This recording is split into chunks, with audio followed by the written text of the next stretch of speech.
Hi, I'm Steve Bowers. I've noticed over the years that there are a lot of people who are very interested in learning how to drive horses, but they have never before had a place where they can get a really comprehensive education about driving except by coming to a workshop. That can be a lot of bother to take a couple days out of your schedule to come to a workshop. And we figure that with this video that we have here that people will be able to get the general and the specific information that they need in order to get along great the next time they hitch their horses. There are those who try to learn everything by the school of experience, and there are those who try to learn everything by getting a good education. I always say that experience is a tough teacher because she gives you the test first and then she gives you the lesson. And I think that what you'll find here is a lot of education if you're willing to look at it.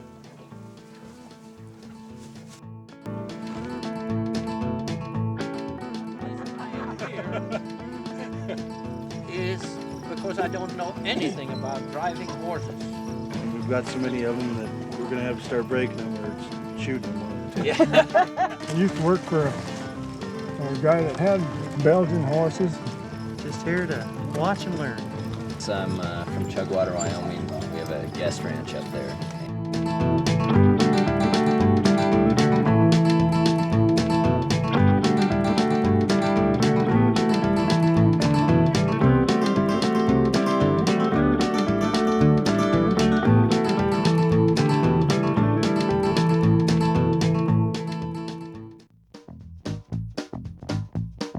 As I see it, there are 4 distinct disciplines of driving: pleasure driving, draft horse driving, show ring driving, and harness racing. There are many similarities between the disciplines, but there are also some significant differences to be aware of. It would be difficult, for instance, to put a draft horse in draft horse harness to a harness racing cart. It is getting increasingly popular, however, to use draft type harness on a horse pulling a pleasure driving vehicle. This sort of trans-discipline mix is simple to accomplish. If you start by envisioning your driving purpose, you'll have more success at recognizing useful vehicles and harness. There is a wide variety of harnesses and vehicles used in the disciplines of pleasure driving and draft horse driving. By show ring driving, I am referring to that type of driving seen typically at Morgan, Arabian, Saddlebred, and some quarter horse shows. The disciplines of show ring driving and harness racing are much more specialized with their vehicles and harnesses.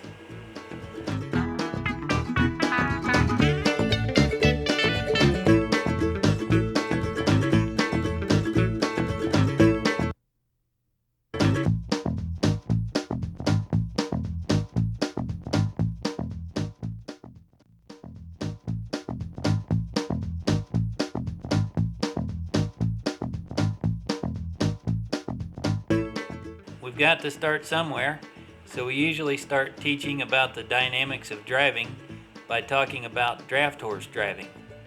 The good news is, once you understand some things about draft horse driving, those other driving disciplines get easier to figure out too. We're going to cover this in great detail later. For now, we just want you to begin to get a picture of things. So let's get hitched and get this show on the road.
many regional differences in styles of draft horse team harness.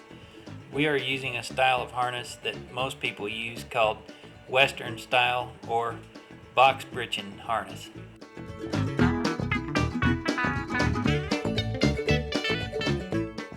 Well, I know that this can be downright boring stuff, but you really do need to know the names of the parts of the harness so that you can communicate with other people who are driving horses.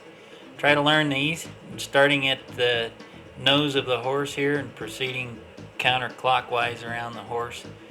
The first thing we have is a bridle on the horse. Distinguishing feature of this bridle being that it has blinders on the bridle to keep the horse from seeing to the rear. There's a bit that goes into the horse's mouth. The bridle has a side check rein on it. There's a hame on this harness that's wrapped around the collar. The hames go around the collar. Attached to the hame is a trace that goes on back toward the heels of the horse. Long thing down the side of the horse is a trace. There's a saddle and there's a back strap. And you'll see the hip strap assembly. There's a line. Draft horse people call the things you steer and stop with lines. Pleasure driving people call those things reins. There's a breeching. B-R-E-E-C-H-I-N-G is the proper name for it. Most people slang that word into breeching. B-R-I-T-C-H-E-N, that goes around the hind end of the horse. There's a lazy strap that comes from a ring on the breeching. The trace passes through it. On the end of the trace there are these things called toggle chains. We use these in hitching to get your horse properly hitched to a vehicle. There are quarter straps that go from the breeching up to a ring in the end of the pole strap. Right below the saddle is a strap called the market tug. Attached to the bottom side of the market tug is a piece called the belly band billet. The belly band billet has a loop in it through which the trace passes. At the bottom end of the belly band billet there is the belly band itself, and the belly band billet buckles into the belly band. The belly band passes through a loop in the end of the pole strap. Taken together, the saddle, the market tug, the belly band billet, and the belly band is all considered to be a part of the harness, a unit called the surcingle. The pole strap continues on. It's parallel to the pole. That's how you remember where the pole strap is. It passes through between the front legs and goes up to a junction of the thing called a coupler snap and breast strap. There's a breast strap on the front of the horse. You can also see a tongue. It's either called a tongue or a pole that goes between the horses. The distinguishing feature, you'll see there's a stop on the end of the tongue, and another feature of the tongue is that it has a set of double trees mounted onto it. Now that you've seen the harness, you need to understand its function. The purpose of the harness is to make the load go where the horses go and stop where the horses stop. This brings us to the various systems of the harness: the controlling system, the pulling system, the steering and braking system. The controlling system consists of the bridle, bit, and line. It is used to control the turning and stopping of the horses. The pulling system is comprised of the collar, the hames, and the traces. As you can see, very little of the harness is dedicated to actual pulling. The steering system influences the end of the tongue and causes the wagon to turn when the horses turn. It consists of the breast strap and coupler snap. The braking system includes the breeching, quarter straps, pole strap, and coupler snap. As the horses stop, the load moves forward, tightening the braking system against the rumps of the horses, stopping the load. Some styles of harness use the surcingle as a brake. but most work off the britchin. On the harness shown, the surcingle is used as a secondary brake if the belly band is put through the loop in the end of the pole strap.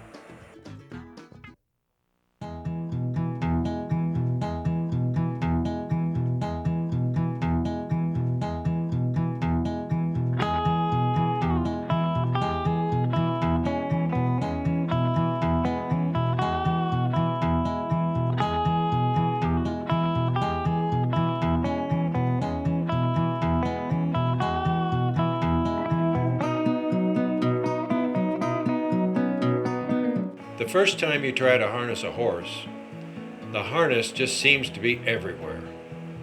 Steve has a sequence he likes to use that works very well, and it will keep you from getting all tangled up.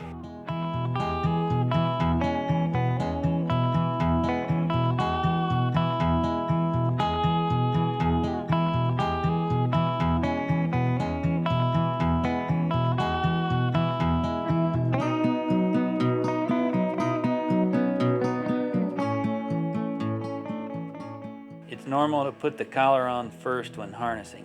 This horse is trained to accept the collar being put over his head. If you need to take your collar apart at the top to get it on, remember that collars are stuffed with straw. If you open it too wide, it might break some of the straws inside. The collar should fit nicely just in front of the shoulder, with enough room at the bottom to insert the flat of your hand. You have to harness yourself first before you harness the horse. Make sure the horse sees you coming and that it's okay with him. Gently set the right hame over the horse's shoulder and settle the top hame strap, which holds the hames together, into place. I concentrate on pushing the right trace off of me and over the horse. Center the britchin high on the horse's back. Leaving the hip strap assembly up on the horse's back puts slack in the back straps so you can get the bottom hame strap fastened easily. Make sure your hames are even before buckling them on. Make your bottom hame strap fairly snug so that the hames don't pull off of the collar.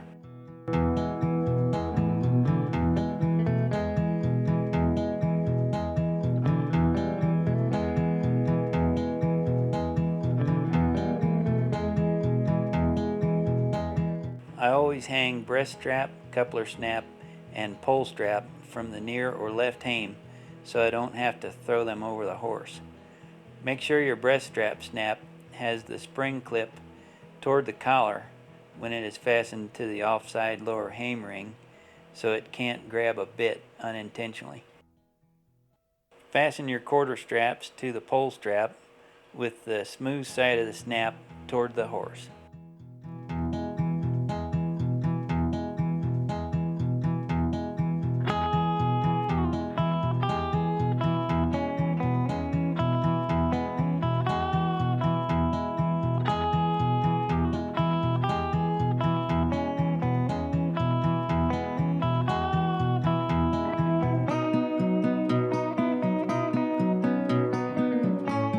Put the belly band through the loop in the end of the pole strap, or if there is no loop, put the belly band under the pole strap. Leave your belly band loose and then you won't be scrubbing the horse's sternum with the quarter strap snaps. In order for the harness to function properly, it must fit the horse properly. Adjusting a harness can be very time-consuming, but well worth the effort. This adjusting linkage, called the hame ratchet on the top of the hame, along with the projection above the top hame link and toggle chains on the heels of the traces, are some unique characteristics of draft horse harness. Pleasure driving harnesses also sometimes have hames, but a different type of hame, which we'll show you later. If you are using a 24-inch collar, measured inside top to bottom, then your hame, when measured from the bottom of the hame straight line to the link groove on the ratchet, should also be 24 inches. Try to get the britchin about halfway between the top of the tail and the hocks. The britchin should point toward the center of gravity of the horse, which is right about there. The force he feels is coming right through here.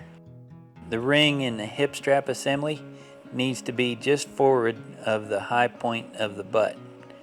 This harness is just on the borderline of being too small for this horse. For the final test on harness fit, adjust the pole strap and quarter straps so that when the coupler snap is pulled forward, the breast strap and coupler snap come into a straight line defined by the hame. Be sure your horse is standing square when you test for this harness adjustment.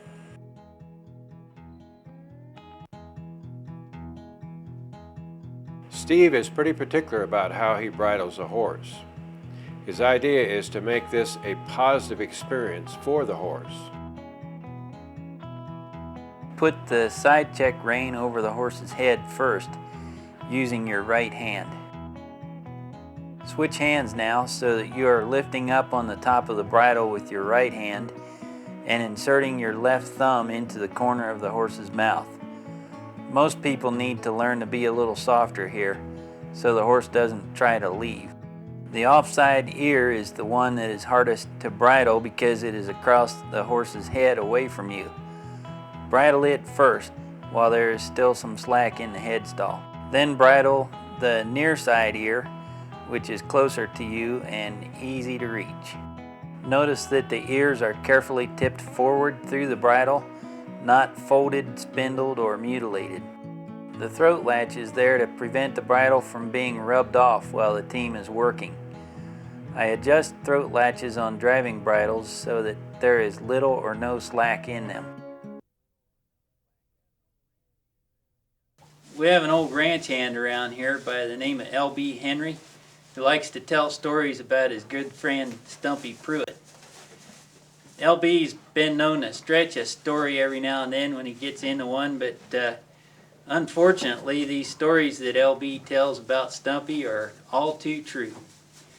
Stumpy's one of those characters you'll want to avoid when you start getting around the driving horses. As I like to say, there are some people who learn by seeing, there are some who learn by hearing, and then there's people like Stumpy who have to go ahead and stick their finger in the light socket. There's one day, had a big parade in town. 4th of July it was. You seen 4th of July parades, have you? Well, this is 4th of July parade. Yeah. Well, old Stump, he and the boss get out there. They got those brand new Belgians in front of the fine wagon. They clean the wagon all up nice and pretty. Boy, got the fine harness on, everything glistening in the sun. Boy, of course, the boss is driving. When you ride with the boss drives, you understand? Anyway, boss is sitting there driving. And they're riding down through the parade there. And the parade's, as a rule, you go for a little bit and then you stop. Go for a little bit and you stop. Go for a little bit and you stop. Well, they was going down through there. And old Stump, being the horseman that he was, he noticed that one of these horses is working the bit awful hard. He goes, all over the bit. Well, Stump figures this horse has his tongue over top of the bit. Well, they get along there a little bit. Pretty soon the parade stops again, so they stop. So Stump bails off. Being the horseman that he is, he's going to fix it. So he reaches up and he peels the bridle off. Now this horse, standing there, threw his head in the air, looking back behind him. It was as though he'd never seen a wagon behind him before. So he took a step forward. Wagon followed him. So he took another one. Well, pretty soon, down the road he went. Down. Last thing I seen of him, there was a round in the corner, down the way there.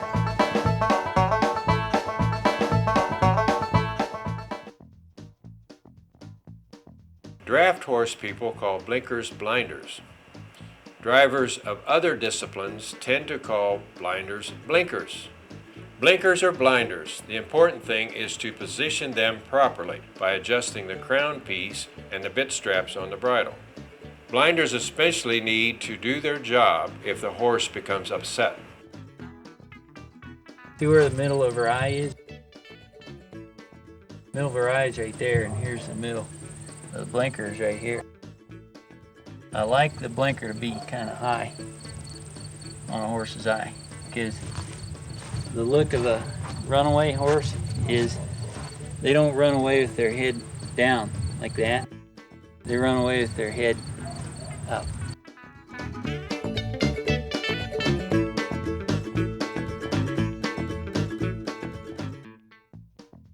Here's how I like to see a harness taken off. Going from back to front to unfasten snaps and straps is a good habit to get into. That way the last thing unfastened will be the lower hame strap. If a horse decides to move around during unharnessing, that would mean that the harness would stand a better chance of staying on the horse.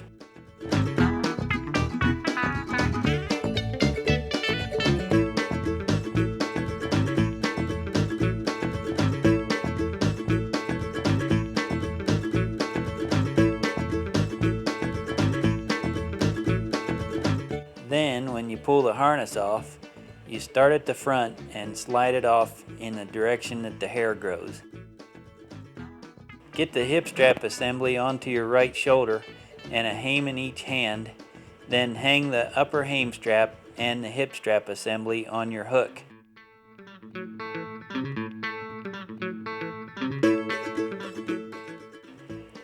Bridles are the most abused part of a harness, and the first thing to look worn out, especially if they are hung as if they are on a horse all the time. The effects of gravity cause the brow band and the nose band to droop. Hang your bridle by the bit and it will look like new a lot longer.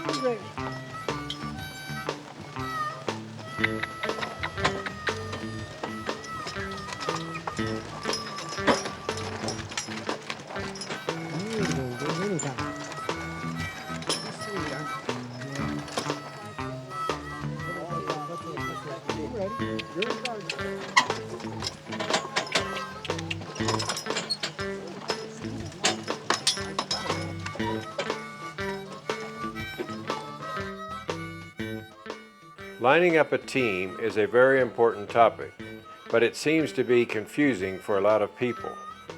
However, it is really quite simple.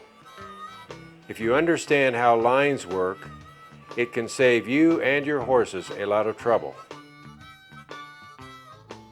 The red lines highlight the driving lines on a draft horse team.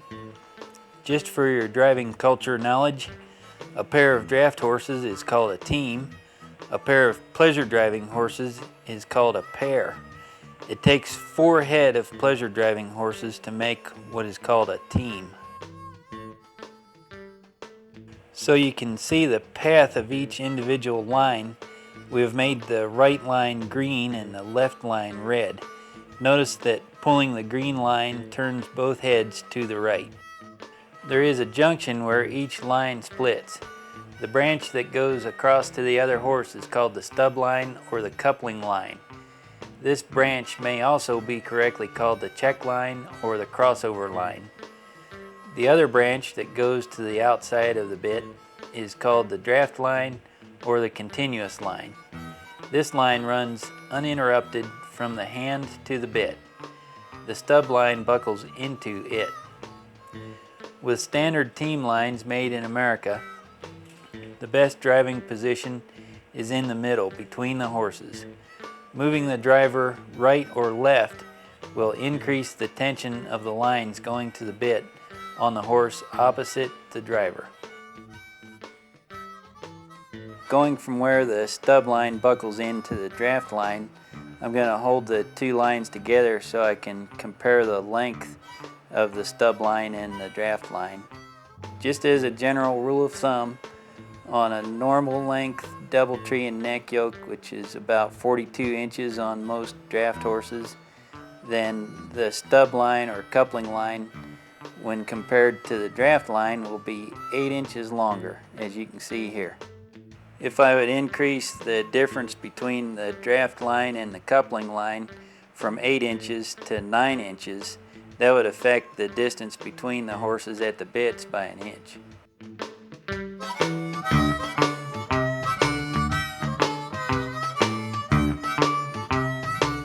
You find where you are by going back to where the stub line buckles in.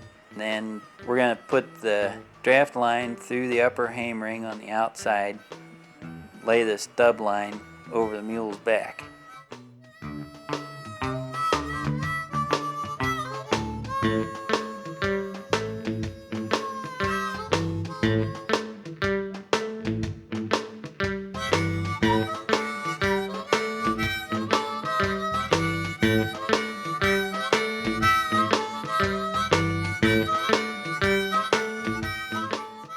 It's a pretty good idea to try to avoid letting your lines touch the ground if at all possible.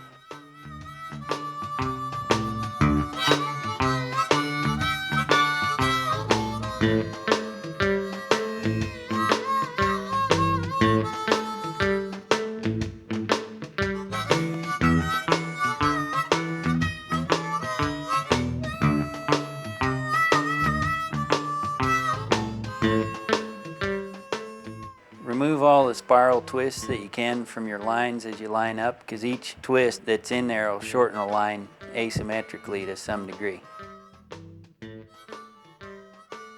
I'm going to take this right stub line and pass it through the upper hame ring on the left side of the right hand mule and bring it across and buckle it into the right side of the bit on the left hand mule.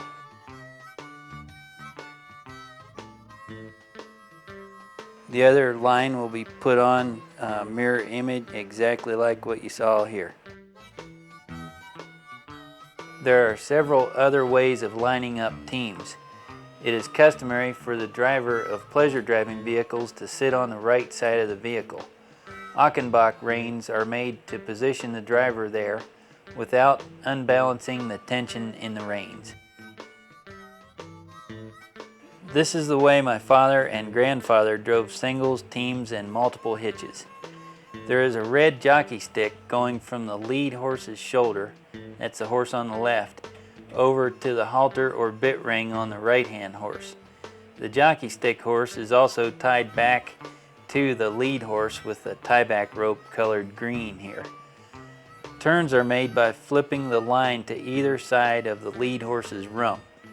Flipping it to the right and pulling it causes the right side to go slack and the left side to tension, affecting a left turn.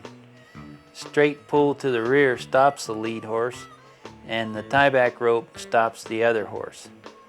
This single line leader system is the only way of driving where there is a horse correctly referred to as the lead horse. I've only seen this on an English draft horse video.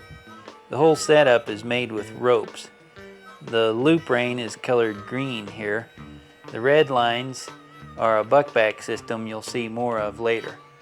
The driver can sit or stand virtually anywhere with this rein set up without affecting the tension in the lines. 3 abreast is a powerful yet simple hitch. Using your regular team lines, put them on the outside horses with the draft line going to the outside just like with a team. The center horse is driven by the stub lines. The buck reins or tiebacks in red hang from the hames of the center horse and go to the outside horses. I'm always careful to stay clear of teams that aren't lined up properly.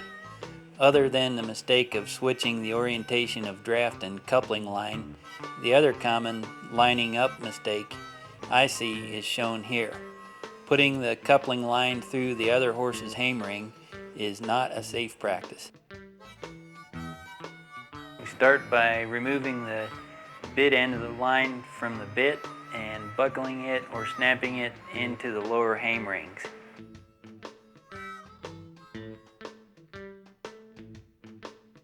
We're going to find the midpoint between the hames and the end of the line and put a fold in the line right there. From that middle fold, we're going to put the lines together and fold them again as we get closer to the mule. Pull the slack out of the unfolded part of the lines and make sure you keep them to the rear of the collar as you put the folded part up through the upper hame ring and loop them over the hame ball.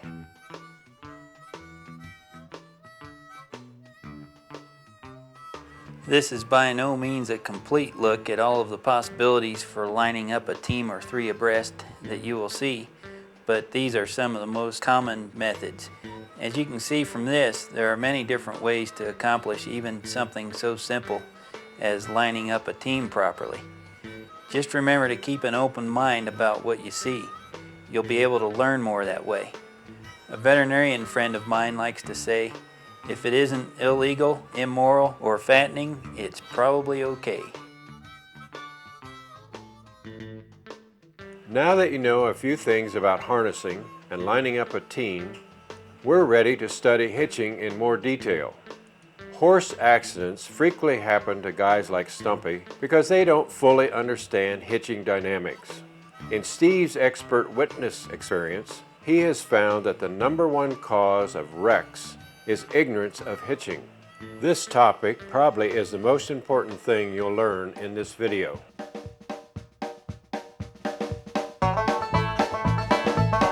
This big old trailer pulled into the yard there. And out of that trailer stepped the biggest old pair of critters you ever saw in your life. Well, I mean, these biggest ones I ever saw. Big, great big old Belgians. Well, I mean, beautiful critters. They was 18 to if they was an inch. Beautiful things. Bigger than anything we had on the ranch. It was great. No Stump, when he saw those critters, his eyes got to be about this big around. Oh, I figured I got to drive these. All right. Well, they pulled out this brand spanking new harness. Oh, it was a nice harness. Oh, I had little sparkly things all the way down them and all over the place. And the finest spreaders you ever saw in your life. Oh, beautiful ones. Big old white rings hanging out. Beautiful things. Anyway, old Stumpy got them all harnessed up there. And he figured, well, I got to drive them. So he takes them over to the old farm wagon. And he eases them over the tongue there, gets them all lined up, backs them into place, just proud as a peacock standing there. He gets the tongue up there. You gotta say a Stump. He figures that those heel chains is on the end of that harness or on the end of those traces. That's so the traces can wiggle back and forth, and the critters got room to move in them.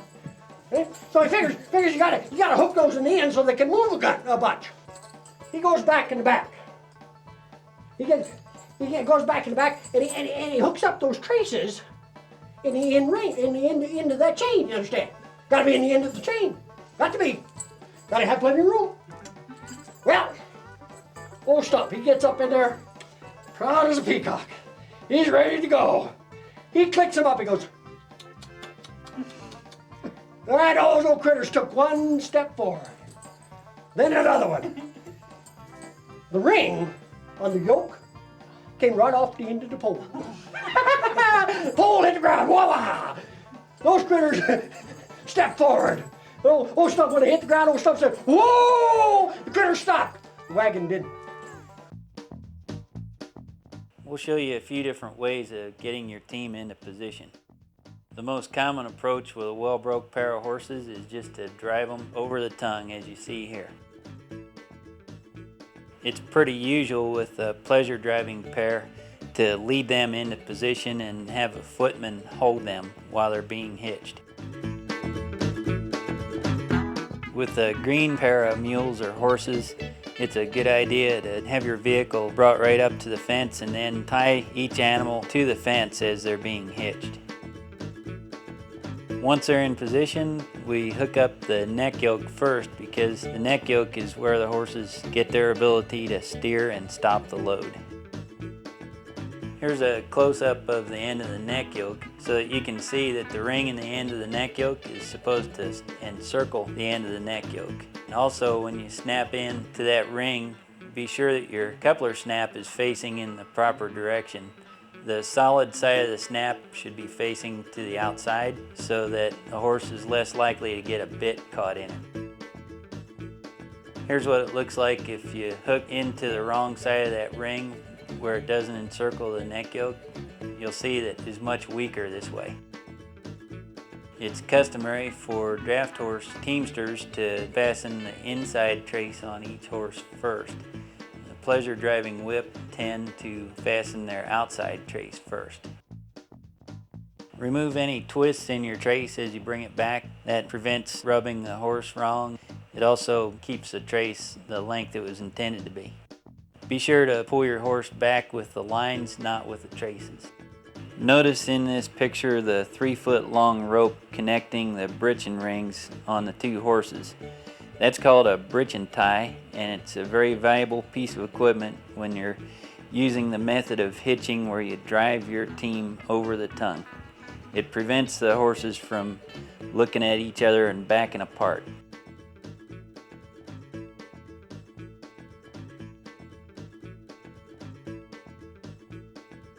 It's a hazardous area between the hind end of the horses and the front of the vehicle, so once you're finally hitched, it's best to move on out of there. It is important to know how to suspend the horses between the pulling and braking systems of the harness, so that the system will function properly and the horses are safe and comfortable. This suspension is made by properly adjusting the harness and then adjusting the trace length. We want a line defined by the hame. That's the hame right there. That goes straight through the breast strap, through the coupler snap, through the neck yoke, and it'll be through the stop on the bottom of the tongue down there.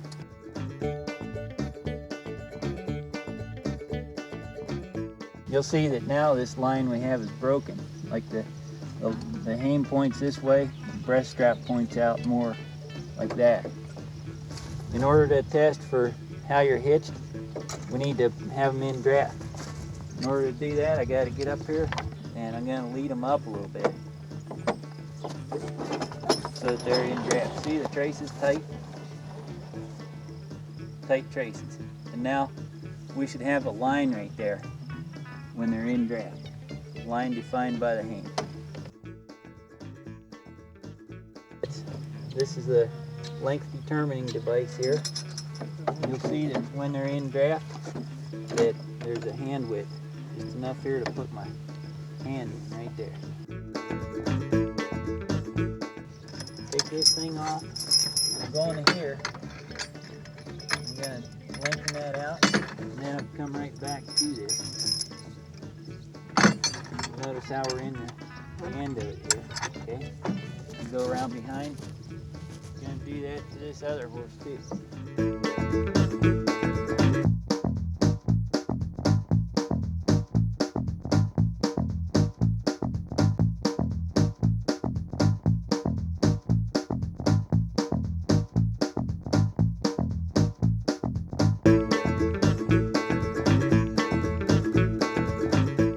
Here's what it looks like up at the hames from the side when the traces are too long, but the horses are not in draft. You can't tell a thing when you're looking and they're not in draft.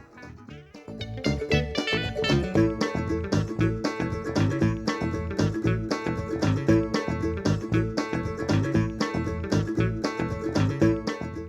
when they're up in draft, then you'll see the line is broken right there.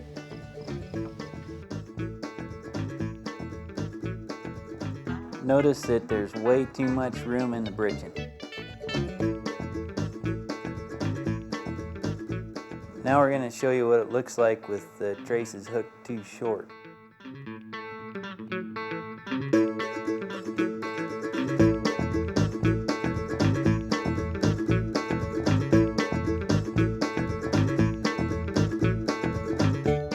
In draft horse circles, it's proper to count how many links you are dropping instead of the number of links that remain forward of where you hook. This is what it looks like when you drop and fold 4 links.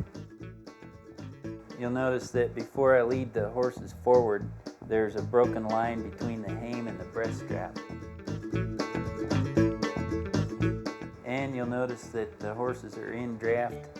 The traces are tight even when they're just standing there.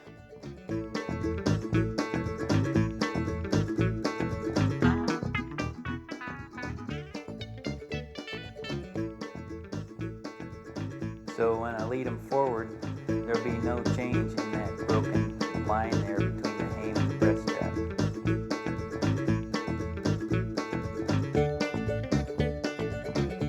You'll see that being hitched this way leaves no room in the breeching for the horses to move. You need to learn how to measure the effective length of the tongue, the double trees, and the traces so that you can see if your harness and your horse will fit onto your vehicle. To measure the effective length of the tongue, we start at the double tree pinhole and measure forward to the stop on the bottom of the tongue. The effective length of this tongue is 9 feet. The effective length of this set of double trees is 1 foot. This is a pretty typical trace length for a draft horse, even through quarter horse size harness. They'll have 8 foot to 8 foot 2 inch long traces. Just to get you in the ballpark, the trace length plus the effective length of the double tree should equal the effective length of your tongue. If by now you think the way to hitch a pair of draft horses properly is just simply to drop 2 links, then you've got a little more thinking to do. The real definitive definition of a well-hitched pair of horses is that when viewed from the side with the traces tight, there'll be a straight line through the hames, breast strap, the neck yoke, and the stop on the bottom of the tongue. If you're properly hitched, but your horses appear to be brushing their heels on the double tree that's behind them, then the answer would not be to change from being properly hitched by lengthening your traces. The answer would be to lengthen your tongue. Some teamsters, when confronted with a long-backed horse being hitched with a short-backed horse, decide that the thing to do is differentially adjust the trace lengths. It is never a good idea to differentially adjust traces because such adjusting would cause the double tree to be tilted, which is not a good picture.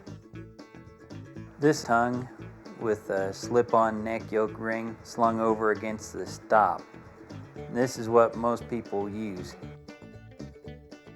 Most draft horse people seem to think that having a slip-off neck yoke on the end of a tongue like that is a safety factor, but actually that's only there for convenience, shifting from one vehicle to another with your one neck yoke. To prevent the problem of the neck yoke ring slipping off the end of the tongue, it's a great idea to just chain the neck yoke ring to the stop on the end of the tongue. This thing of welding a little tab on the end of the tongue that prevents the neck yoke ring from slipping off is a really good idea. This is the end of a tongue that I use quite frequently on my vehicles because you can use a slip-on neck yoke with it, but you can also hook onto a pickup truck or a tractor to pull your vehicles around. This is a bolt-on neck yoke being used on a tractor-type tongue end. If you're going to be out in public a lot or hauling people, then it's a great idea to have all steel tongues and steel neck yokes because steel tends to bend instead of breaking, and wood, when it goes bad, it'll break suddenly and completely. This is a pleasure pair pole end. A pair pole neck yoke is shown here with elongated loops on the end instead of the rings that you see on a draft horse type neck yoke, and it also has a leather piece in the middle with a hole in it through which the pair pole end fits.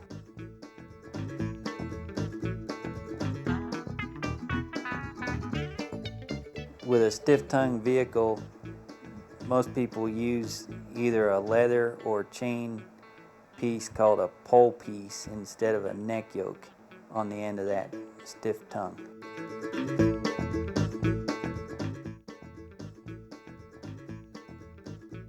When you unhitch, it's very important to start by unhooking all of the traces.